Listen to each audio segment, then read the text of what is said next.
देवेंद्र फडणवीस साहेब, शिंदे साहेब, सुनेत्राताई पवार यांच्या मार्गदर्शनाखाली आणि खास करून आमचे सर्वांचे सहकारी मित्र ज्यांनी या जिल्ह्यामध्ये फार असं कष्ट घेतलं असे आमचे सर्वांचेच एक बंधू जयभाऊ गोरे यांच्या सहकार्यातून आणि संपूर्ण या ठिकाणी या जिल्ह्यातील नेते मंडळी, आमदार, माजी आमदार, त्या आघाड्यांचे नेते, सर्व नगरसेवक बंधू भगिनी, जिल्हा परिषदचे सर्व बंधू भगिनी, सभापती बंधू भगिनी, महापालिकेचे सर्व नगरसेवक बंधू भगिनी आणि सर्वच मतदार बंधू भगिनी आणि संपूर्ण या जिल्ह्यातील जनतेची एक भावना होती की माझ्यासारखा एक कार्यकर्ता या ठिकाणी आमदार म्हणून विधान परिषदेमध्ये जावा, कारण विधानसभेला प्रचंड काम केलं असताना सुद्धा काही दुर्घटना त्या ठिकाणी घडली होती आणि त्यानंतर बाजार समिती, नगरपालिका, जिल्हा परिषद, पंचायत समिती या सर्व सत्ता आल्या आणि सर्वांची भावना होती की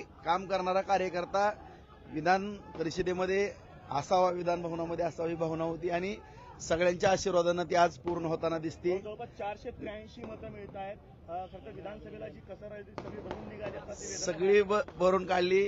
बाजार समितीला सुद्धा 18 पैकी 18, नगरपालिकेला 46 मताचं मताधिक्य, पंचायत समिती, जिल्हा परिषदला सुद्धा 6 पैकी 6, 12 पैकी 12, 57,000चं मताधिक्य त्या ठिकाणी माझ्या मतदारसंघामध्ये सुद्धा मिळालेलं आहे आणि आज जिल्ह्यामधून सुद्धा एवढं मोठं मताधिक्य मला देऊन या ठिकाणी माझ्यावरती जो विश्वास सर्व मतदार बंधू भगिनींनी टाकलेला आहे. संपूर्ण जिल्ह्याची भावना होती की राजाभाऊ राऊत सारखा कार्यकर्ता आमदार व्हावा. नक्कीच सगळ्यांच्या आशीर्वाद झालेला आणि मोहिते पाटील असं म्हणाले होते की अदृश्य शक्ती आमच्या पाठीशी आहे आणि 16पेक्षा अधिक मतांनी आमचा विजय होणार आहे. मतांनी काय आता आपण सर्वांनी पाहिलं, आम्ही सुरुवातीपासूनच आदरणीय आमचे मित्र जयाभाऊ असतील, मी असेल, रामभाऊ, सगळेजण आम्ही सांगत होतो की तसा काही विषय नाही, कारण सगळ्यांबरोबरचे चांगले संबंध, सगळ्यांबरोबर आम्ही चांगल्या पद्धतीने वागत होतो. त्यांच्या बाबतीत ही आज रामभाऊ जरी माझे या ठिकाणी सहकारी आहेत, त्यांच्यासमोर सुद्धा सांगतो की आदरणीय देवेंद्र फडणवीस साहेबांनी मला सूचना वेळेस केलेल्या होत्या की राजाभाऊ, कुठल्याही पक्षाचा कार्यकर्ता असेल, नेता असेल, त्याच्याबरोबर तुम्ही सलोख्याचे संबंध ठेवा. कुणाच्याही दारात कधी जायची वेळ येईल सांगता येत नाही, ही निवडणूक आहे, राजकारण आहे. त्यांच्याबरोबरही गेल्या 1.5 महिन्यापर्यंत माझे संबंध चांगले होते, परंतु एवढा युगो आणि मुझे गिनो ही दुर्दैवाची बाब आहे. एवढं दहशतीचं राजकारण किंवा एवढा युगो आम्ही पाहिलं त्यांच्या आदल्या दिवशी. आता सगळ्यांची इच्छा होती की माझ्यासारख्या कार्यकर्त्याला बिनविरोध करायची भावना होती, परंतु एक सर्वसामान्य कार्यकर्त्याला बळीचा बाकरा करण्याचा प्रयत्न केला. त्यांना जर लय खुमखुमी होती तर स्वतःच्या घरातला उमेदवार म्हणून त्याने पुढे यायला पाहिजे नव्हतं. मग ही जी 118 आहे ना, ती सुद्धा पडली नसती. अशा परिस्थितीचा निकाल राहिला असता आणि या ठिकाणी मी कुठलंही म्हणजे कुणाच्याही आम्हाला उन्ही धुनी काढायची नाहीत. या ठिकाणी जर आमचे काढायला लागले तर मग आम्ही आमच्या पद्धतीने खंबीर आहोत. दुसरा मुद्दा एवढाच आहे की या ठिकाणी आदरणीय फडणवीस साहेबांच्या, शिंदे साहेबांच्या, सुनेत्राताईंच्या मार्गदर्शनाखाली जयाभाऊंच्या सहकार्याने या संपूर्ण जिल्ह्याचा अत्यंत चांगल्या पद्धतीने विकास करण्याच्या दृष्टिकोनातून आम्ही काम या ठिकाणी प्रामाणिकपणे. नक्की सभा अधिवेशन झाल्याबरोबर एक अत्यंत महत्वाची चांगली सभा होणार आहे, कारण मला घेणं गरजेचं आहे. त्यांनी ही निवडणूक विधान परिषदेची होती, नेली डीसीसी बँकेवरती. आता डीसीसी बँकेत सुद्धा आम्ही निवडणूक लावतोय आणि ते सुद्धा डीसीसी बँकेवरती अत्यंत चांगले उमेदवार काढून डीसीसी बँक सुद्धा आम्ही या ठिकाणी भारतीय जनता पार्टी महायुतीच्या माध्यमातून ती सुद्धा त्याच्यावरती सुद्धा वर्चस्व प्रस्थापित करू. कारण आपण पाहिलं की गेली 16-17 वर्ष झालं डीसीसी बँकेचा लढा आहे. माझा कुठलाही त्यामध्ये स्वार्थ ना, आपण सर्वांनी पाहिलं असेल. मी 1 लाख रुपयाचं कर्ज सोसायटीसाठी घेतो आणि तेच भरतो, नवं जुनं करतो. कर्ज तर सगळ्याला लागतंय, मला पण नॅशनल बँकेचं कर्ज आहे. ह्यांना कर्ज घ्यायला आम्ही अडवलं नाही. सहकार चळवळ जुन्या जाणत्या माणसांनी भरपूर काम केलेलं आहे, चांगली बँक चालवली होती. परंतु दुर्दैवानं ही मोठी टोळी त्या ठिकाणी घुसली आणि खास करून ही जे आम्हाला बोलतात ते तुम्ही पाहिलं असेल आता व्हॉट्सअप, फेसबुकवरती सुद्धा की ह्यांनी कशा पद्धतीने बँकेचा दुरुपयोग केला, काय केला आपल्या सगळ्याला माहिती आहे. आणि माझ्यावरती आरोप, मी काय केलं, शेतकऱ्याची बँक वाचवली, 2600 रुपयाच्या ठेवी झालेल्या होत्या, त्या 6,500 कोटीपर्यंत नेले. हा काय गुन्हा आहे का? आज आपण दुसऱ्या बँकेत जर नॅशनल बँकेत गेलो तर शेतकऱ्याला कर्ज मिळत नाही.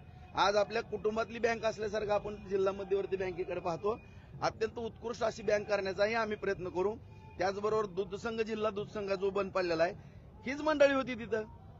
तो दूधसंघ सुद्धा आपण चांगल्या ताकदीने या ठिकाणी चालवण्याचा प्रयत्न करू, जेणेकरून तुम्हाला या ठिकाणी अत्यंत चांगल्या पद्धतीचा विकास या ठिकाणी आदरणीय फडणवीस साहेबांच्या, शिंदे साहेबांच्या, सुनेत्राताईंच्या, भाऊंच्या सहकार्यानं छानपैकी विकास, जसा बार्शीमध्ये आम्ही 5,000 कोटीचा निधी नेलेला आहे, त्याच पद्धतीनं सगळ्या वरिष्ठांच्या मार्गदर्शनाखाली जिल्ह्यामध्ये सुद्धा त्याचं नियोजन केलं जाईल. आणि विशेष करून माळशिरस तालुक्यामध्ये सुद्धा जी काही कित्ता गिरवला जातो, कुठपर्यंत मर्यादा आहे त्यांची, काय आहे? एक आई त्यांना द्या होत्या म्हणून तुमचं कौतुक आहे.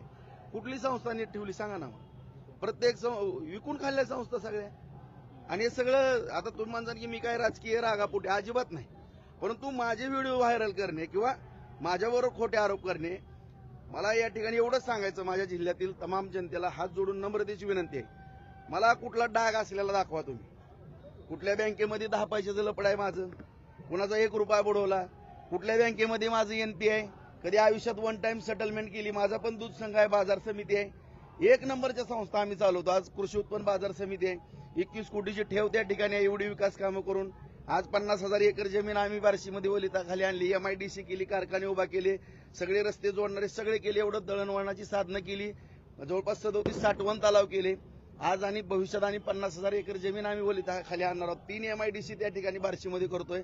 असा चौतर्फा विकास आम्ही तालुक्यामध्ये करतोय. तीच पद्धत आम्ही जिल्ह्यामध्ये नक्की DCC बँक आणि दूध संघ बुडवण्यामध्ये जी टोळी आहे, त्या टोळीतले अनेक सदस्य आपल्या सोबत आहेत.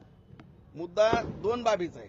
आणखीन तुम्ही म्हणता की आमच्याबरोबर आले म्हणून समर्थन करतो, अशातला भाग नाही. मी त्या दिवशी सुद्धा सांगितलं. उदाहरणार्थ आता राजन मालक त्यांनी कधी कर्ज घेतलं 30-40 कोटीची लगी भरलेलं आहे. आता ह्यांना काय आपण दोष देणार आहेत का? एकदम क्लिअर मध्ये अकाउंट आहे. आता बबनदादा शिंदेचं अकाउंट आहे, एकदम क्लिअर मध्ये. संजय शिंदेनी, संजय मामाने पैसे भरलेत, दिलीप मालकाने, जेवढे आमच्या बरोबर जयवंत भाऊनी कर्जच घेतलेलं नाही त्या ठिकाणी. परिचारक मालकांचा कर्जाचा विषयच येत नाही. फक्त कर्ज 2 ठिकाणी अडकलं, एक माळशिरस आणि दुसरं बार्शीमध्ये. आता 550-600 कोटी रुपये अकलूजला अडकल्यात त्या परिवाराकडे, आणि आमच्या इथले एक अडकल्यात 300-350 कोटी. अडकले कुठं मला सांगा ना. त्याच्यामुळे ही जी म्हणलं, आता गणपतराव आबांचे नातू, त्यांच्याकडे पण पैसे नाहीत काहीच. म्हणजे जे डायरेक्टर होते कुणाकडे पैसे आहेत मला सांगा. एवढा मोठा विजय झालेला आहे, विरोधकांना काय सल्ला द्या? मी एवढा सल्ला देईल की युगो करू नका. आज जे काही राजेशाही थाट असतो असा राहिलेला नाही. ही लोकशाही आहे. डॉक्टर बाबासाहेब आंबेडकरांनी जी घटना लिहिलेली आहे की सर्वसामान्य कार्यकर्त्याला सुद्धा या ठिकाणी न्याय मिळतो. आज आम्ही जरी काय जुनं कुणाचं काही असलं तरी सगळ्याला जमिनीवरती येऊन काम करावं लागतंय. असं मी मंगल्यावरती बसन, मी कुठं तर हुकूम सोडल आणि माझ्या दारात सगळ्यांनी यावं, आज त्यांची भावना होती. मी सुद्धा येऊन त्यांच्यासमोर हात जोडावे, बिनविरोध करायचं. तर म्हणले आम्हाला भेटला का, आम्हाला भेटल्यावर आम्ही बिनविरोध करू. अरे तुम्ही कोण लागून गेले तुम्हाला भेटायला? तुम्ही माणुसकीने बोला ना आमच्या बरोबर. माणुसकीने बोललो तर आम्ही तुमच्या बरोबर माणुसकीने वागू. ओमराजे विरोधात होते, आज तुमच्या सोबत येत आहेत, त्यांचं कसं स्वागत करतात? दोन्ही दुग्ध सरकार योग आहे, तुमचा विजय, आणि ते तुमच्या सोबत येत आहेत. नक्कीच ह्या बाबतीमध्ये जे ऑपरेशन टायगर झालेलं आहे त्याचं आदरणीय फडणवीस साहेबांच्याच मार्गदर्शनाखाली झालेलं आहे, शिंदे साहेबांनी केलेलं आहे, सुनेत्राताई असतील, ही वरिष्ठ पातळीवरचे विषय आहेत. आता यानंतर आदरणीय फडणवीस साहेबांबरोबर आम्ही चर्चेला बसू. त्यांच्या काय सूचना आहेत त्याच्यावरती पुढची पावलं आमची असतील.